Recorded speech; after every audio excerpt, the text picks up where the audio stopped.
Hello दोस्तों, स्वागत है आप सभी का हमारे इस चैनल पर। तो दोस्तों, आज की इस वीडियो में हम लोग बात करेंगे मौर्य साम्राज्य की धार्मिक व्यवस्था के बारे में। इसके पहले मैंने आपको सामाजिक व्यवस्था, प्रशासनिक व्यवस्था के बारे में बता दिया है। मौर्यकालीन धार्मिक व्यवस्था, थोड़ा सा इसके बारे में हम लोग देख लेते हैं। मौर्य काल में वैदिक धर्म, बौद्ध धर्म, जैन धर्म तथा आजीवक धर्म प्रमुख थे। तो 4 धर्म थे: वैदिक धर्म, बौद्ध धर्म, जैन धर्म, आजीवक धर्म। मौर्य सम्राटों में चंद्रगुप्त मौर्य जैन धर्म का अनुयायी था, बिंदुसार आजीवक तथा अशोक बौद्ध धर्म का अनुयायी था। तो मौर्य काल में 3 शासक हुए हैं, लेकिन तीनों का धर्म अलग अलग था।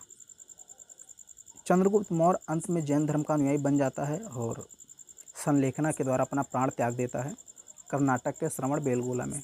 याद रखिएगा, चंद्रगुप्त मौर्य जैन धर्म को मानने वाला था। बिंदुसार आजीवक संप्रदाय से संबंधित था और अशोक बौद्ध धर्म। परंतु अन्य धर्मों के प्रति भी सहिष्णुता थी तथा किसी भी धर्म के साथ भेदभाव नहीं किया जाता था। सम्राट अशोक ने बौद्ध धर्म को अपने शासनकाल में राजकीय संरक्षण दिया था। मौर्य काल में भी वैदिक धर्म प्रचलित था, परंतु कर्मकांड प्रधान वैदिक धर्म अभिजात ब्राह्मण तथा क्षत्रियों तक ही सीमित था। इस काल में बड़े बड़े यज्ञों का आयोजन होने लगा था। जनसाधारण में नाग पूजा का प्रचलन था, मूर्ति पूजा भी की जाती थी। पतंजलि के अनुसार मौर्य काल में देव मूर्तियों को बेचा जाता था। तो पतंजलि इन्होंने बताया कि देव मूर्ति जो होती थी उसको बेचा भी जाता था। मूर्ति पूजा प्रचलित थी, नाग पूजा प्रचलित थी। पतंजलि के अनुसार मौर्य काल में देव मूर्तियों को बेचा जाता था और देव मूर्तियों को बनाने वाले शिल्पियों को देवता कारु कहा जाता था।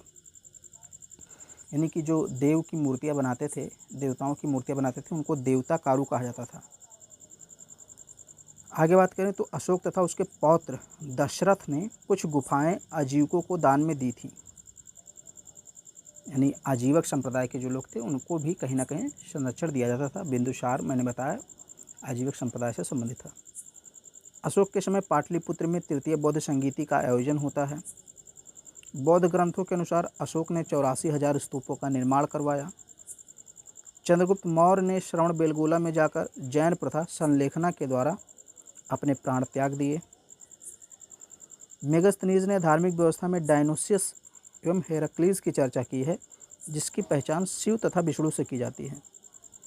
याद रखिएगा, जो डायनोसिस था उसको शिव से तुलना किया जाता है और हेराक्लीज विष्णु को बताया जाता है। ये मेगस्थनीज ने बताया है कि जो शिव थे वो डायनोसिस ही थे। यानी मेगस्थनीज ने अपनी इंडिका में डायनोसिस शब्द का प्रयोग किया है, वो शिव के लिए किया है, और हेराक्लीज शब्द का प्रयोग किया है विष्णु के लिए। तो ये धार्मिक व्यवस्था थी। छोटा सा टॉपिक था, लगभग 3.5 मिनट का वीडियो है।